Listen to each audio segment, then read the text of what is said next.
Assalamualaikum warahmatullahi wabarakatuh.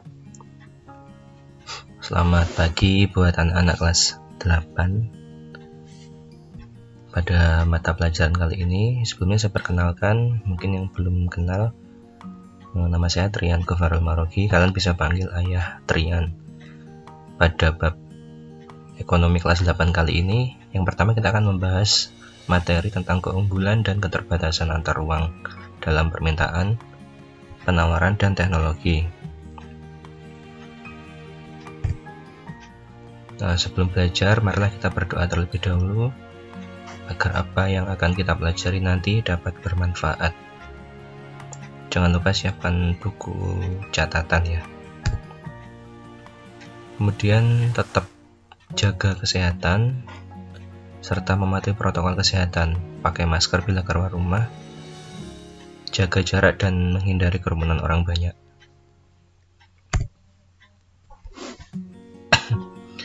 Nah, barang dan jasa yang dibutuhkan manusia sebagian besar dihasilkan oleh manusia, dan hanya sebagian kecil yang disediakan oleh alam.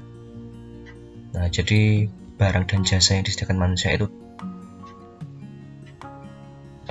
dan alam itu sangat terbatas. Oleh karena itu, manusia harus melakukan kegiatan untuk menghasilkan barang dan jasa. Karena barang yang terbatas, maka kita perlu sekali untuk menghasilkan barang dan jasa. Itu disebut istilahnya produksi ya.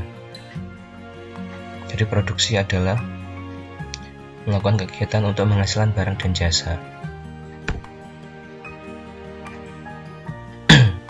Nah, di kelas 7 mungkin kalian sudah pernah pelajari tentang konsep ruang, interaksi antar ruang.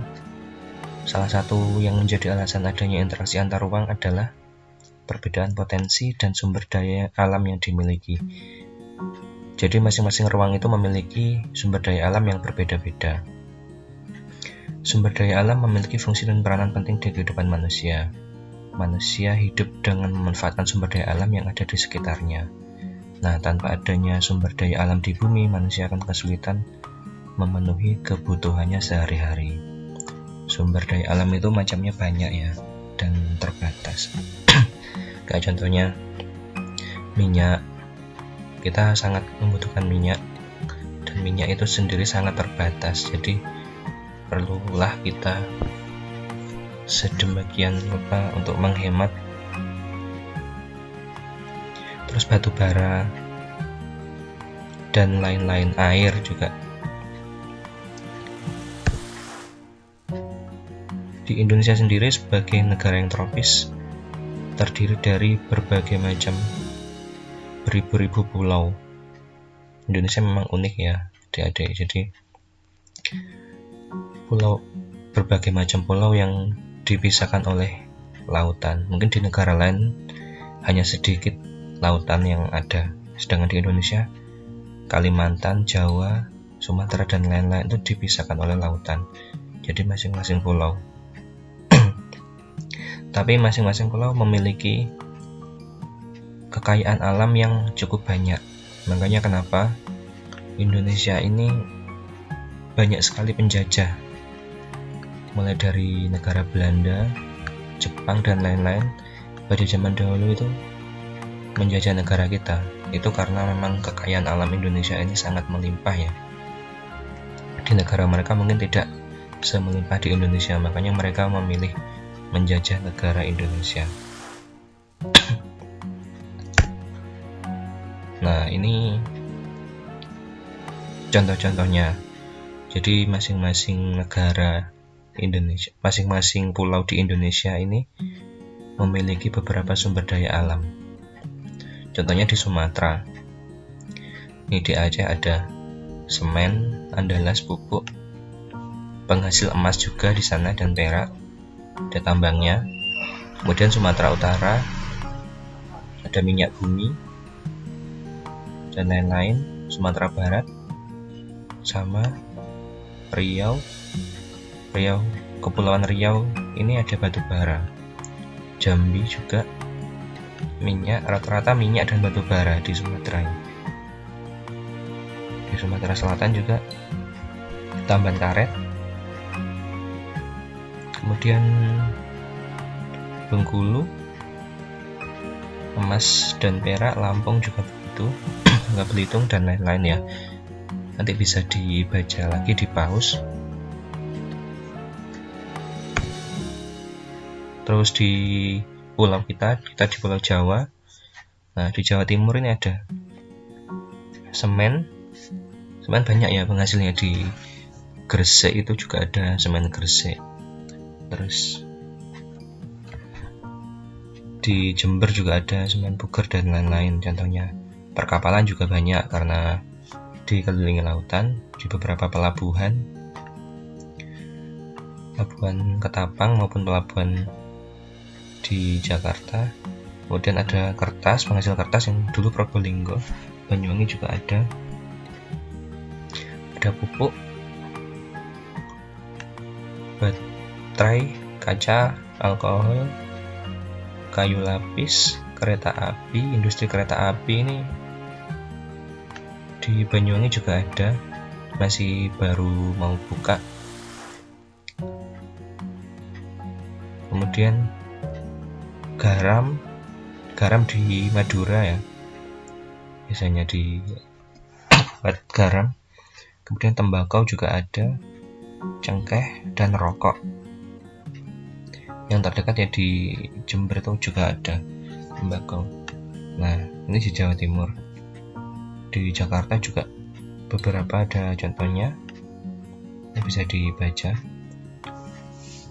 Kemudian Jawa Barat menghasilkan minyak, susu dan lain-lain.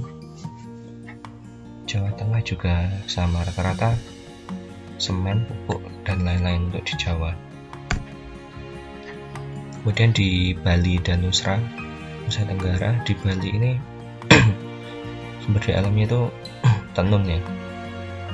Kemudian di NTT dan NTB. NTT ini hasil semen, mangan dan minyak cendana. Di NTB nya menghasilkan emas, perak dan pangan.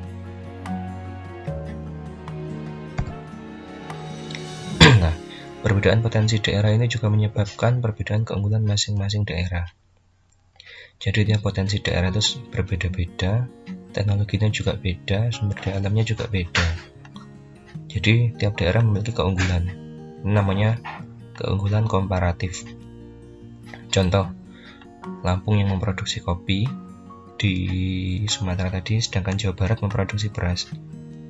Nah, jadi keunggulannya Lampung ini ada pada kopi, keunggulannya Jawa Barat ada pada beras. Maka Lampung bisa memproduksi kopi secara efisien dan murah. Dan sebaliknya, Jawa Barat yang memproduksi beras, di sana juga lebih murah berasnya, lebih efisien. Nah, dengan demikian, Lampung memiliki keunggulan komparatif dalam memproduksi kopi dan Jawa Barat memiliki keunggulan komparatif dalam memproduksi beras. Keunggulan komparatif ya, karena lebih efisien dan murah. Dalam ilmu ekonomi, perdagangan kedua daerah ini akan saling menguntungkan jika bersedia bertukar kopi dan beras. Jadi Lampung dan Jawa Barat tadi saling bertukar ya. Keuntungan dari pertukaran sumber daya inilah yang menyebabkan terjadinya interaksi dalam dan antar ruang berupa kegiatan perdagangan. Jadi melakukan perdagangan antar kedua daerah tersebut. Masing-masing daerah tidak hanya memenuhi kebutuhan, tapi juga keuntungan dari produksi yang diunggulkan di daerahnya masing-masing. Untuk kepentingan tersebut diperlukan kerjasama antar daerah. Nah, karena di Jawa Barat penghasil beras mungkin di kopi kurang unggul, dan sebaliknya di Lampung kopinya lebih unggul, maka ada keterbatasan sumber daya alam yang ada di setiap daerahnya masing-masing.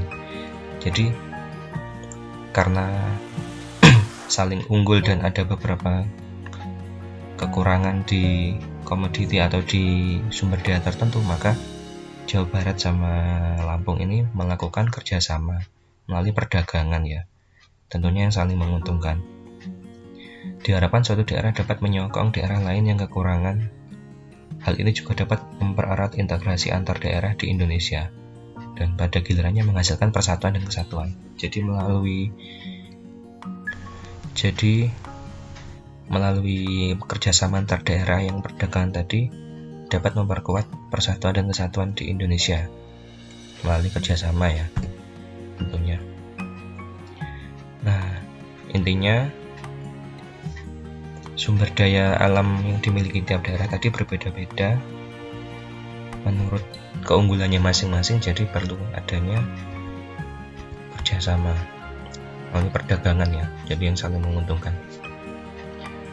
Untuk materi kali ini mungkin cukup sekian dari saya, mohon dirangkum dengan baik ya, dipahami, dibaca lagi berulang-ulang. Kita ketemu lagi di pertemuan berikutnya yang akan dijadwalkan. Apabila ada kesalahan saya mohon maaf yang sebesar-besarnya. Wassalamualaikum warahmatullahi wabarakatuh.